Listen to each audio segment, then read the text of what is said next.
semua, selamat datang di On The Spot.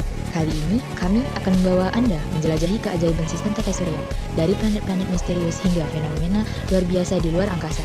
Siapkah Anda untuk menemukan rahasia alam semesta? Mari kita mulai.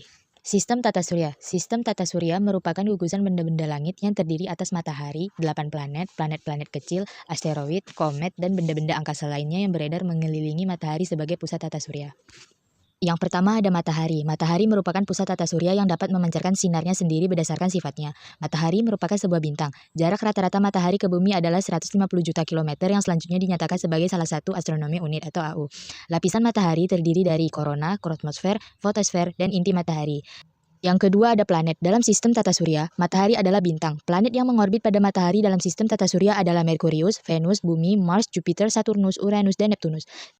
Planet pertama yaitu Merkurius. Merkurius merupakan planet terkecil dalam sistem tata surya. Merkurius berevolusi mengelilingi matahari dalam waktu 88 hari dan berotasi pada porosnya dalam waktu 58 hari, 15 jam, 30 menit. Yang kedua, planet Venus. Venus merupakan planet yang menempati urutan kedua terdekat dari matahari. Jarak orbit Venus ke matahari berkisar 108 juta kilometer dengan skala revolusi 225 hari. Venus dilapisi awan tebal tanpa uap dan oksigen. Planet ketiga dalam sistem tata surya yang terdekat dengan matahari adalah Bumi. Jarak Bumi ke matahari berkisar 150 juta kilometer. Bumi beredar mengelilingi matahari dalam periode waktu 356-25 hari dan berotasi pada sumbunya dalam waktu 24 jam. Seluruh permukaan Bumi dilapisi oleh atmosfer. Selanjutnya ada Mars. Mars merupakan planet dengan jarak ke matahari lebih jauh dari Bumi. Mars sering dijuluki sebagai planet merah karena memiliki permukaan yang berwarna kemerah-merahan akibat kandungan besi oksida yang sangat melimpah. Selanjutnya ada Jupiter. Jupiter merupakan planet terbesar di tata surya dengan diameter berkisar 15.000 km dan massa 318 kali lebih besar dari massa Bumi. Sebagian besar massa Jupiter tersusun dari gas hidrogen, bahkan seperempat massa Jupiter adalah gas helium. Selanjutnya ada Saturnus. Saturnus merupakan planet terbesar kedua setelah Jupiter. Saturnus terkenal dengan sebutan planet bercincin dengan massa 95 kali massa Bumi. Saturnus memiliki diameter rata-rata 116.000 km dengan permukaan planet berwarna kuning pucat karena lapisan atmosfer atas dipenuhi oleh kristal-kristal amonia yang membeku.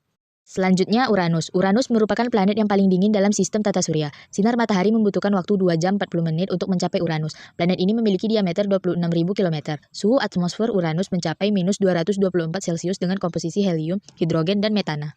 Terakhir ada Neptunus. Neptunus merupakan planet dengan atmosfer yang penuh dengan angin dan badai. Diameter Neptunus mencapai 50.000 km dan mengorbit matahari pada jarak rata-rata berkisar 4,5 miliar kilometer.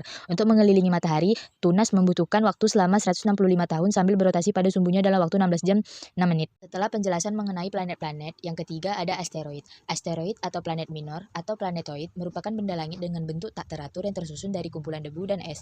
Ukuran diameter bervariasi antara 2 km sampai dengan 750 km. Jumlah asteroid yang mengisi sabuk asteroid diperkirakan 750.000 asteroid. Yang keempat ada meteor. Meteor adalah benda langit yang masuk ke atmosfer bumi dari luar angkasa dan terbakar karena gesekan udara. Meteor merupakan pecahan kecil dari asteroid atau komet yang melayang di ruang antar planet.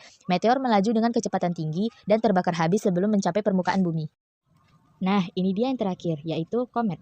Komet atau yang sering disebut sebagai bintang berekor merupakan benda langit yang mengorbit pada matahari dengan garis orbit yang sangat lonjong. Ekor komet terbentuk karena serpihan kristal-kristal es rapuh yang terlepas dari badan komet. Nah, itu dia penjelasan mengenai sistem tata surya. Terima kasih sudah menyaksikan On The Spot kami. Jangan lupa untuk selalu mencari tahu hal-hal menarik lainnya di sekitar kita. Sampai jumpa di episode berikutnya. Tetap semangat dan jadikan setiap hari penuh inspirasi.